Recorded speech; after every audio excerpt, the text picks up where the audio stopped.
A simple pendulum has time period 2 seconds. The point of suspension is now moved upward according to relation y equals to 60 minus 3.75 t square meter, where t is in second and y is the vertical displacement in upward direction. The new time period of simple pendulum will be. देखिए बच्चों, अगर आपने point of suspension को upward move कर रहे हो, ठीक है, और जो रिलेशन है वो है y equals to 60 minus 3.7 t square. तो एक बार अपन देखते हैं कि टाइम पीरियड का फॉर्मूला होता क्या है बच्चों। तो t equals to 2 pi under root L upon g, यही पढ़ा था हमने सिंपल पेंडुलम का टाइम पीरियड।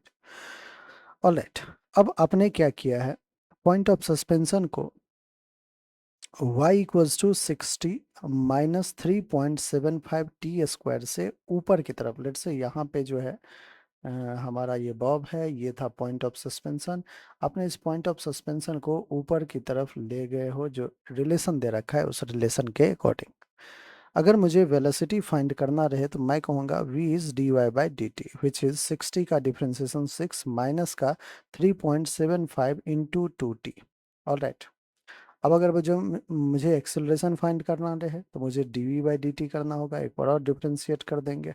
तो 6 का डिफ्रेंशिएशन 0 माइनस का 3.75 इंटू 2 और इंटू टी का differentiation D T by d T 1 हो जाएगा। All right, so acceleration will be, क्या आ जाएगा बच्चों, 5 टू जा 10, 7 टू जा 15, 3 टू जा 7, सॉरी 3 टू जा 6 प्लस 1 7।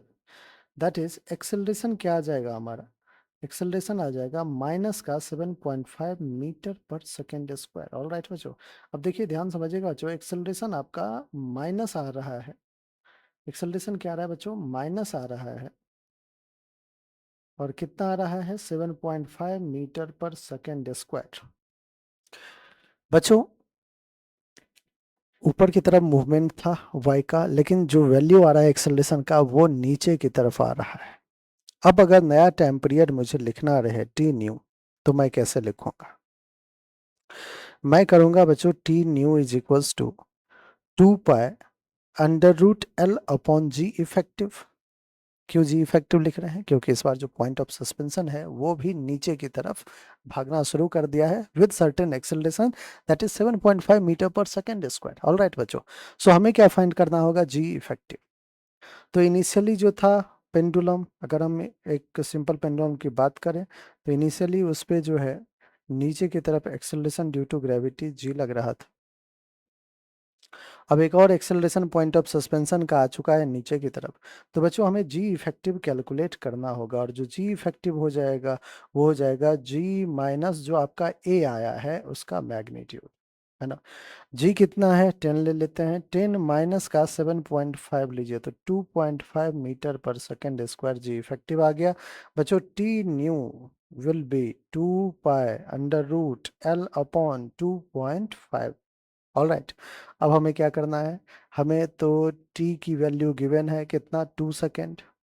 तो बच्चों इस इक्वेशन इसको 1 करिए, इसको इक्वेशन 2 कहिए, इक्वेशन 2 को डिवाइड कर देते हैं इक्वेशन 1 से। T nu divided by T, T की वैल्यू बच्चों गिवन था 2 सेकेंड, टी की वैल्यू कितना दे रखा है, हमें पहले ही गिवन है 2 सेकेंड, तो हमने टी की वैल्यू 2 रख लिया, is equals to 2 pi under root L upon 2.5 divided by 2 pi under root of L upon g की वैल्यू 10। 2 पाई कैंसिल, एल से एल कैंसिल, ऊपर जाएगा 10 नीचे रहेगा 2.5, पॉइंट हटाइए 100, 25 1 जा 25 4 जा, दैट इज रूट ऑफ 4, कितना आ गया, 2 आ गया। बच्चों टी न्यू क्या आ जाएगा, तो आप कहोगे बाई 2 है वो भी उधर भेज दीजिए, 2 into 2 4 second. So 4 second will be the new time period. एक बार ऑप्शन देखते हैं बच्चों, हमारा 4 सेकेंड कौन सा ऑप्शन है, तो ऑप्शन नंबर सी है, और यही हमारा बिल्कुल करेक्ट ऑप्शन है। आई होप बच्चों हर एक स्टेप आपको अच्छे समझ में आ गया होगा। जी इफेक्टिव वाला काम जो है वो बहुत इंपॉर्टेंट था बच्चों, ठीक है।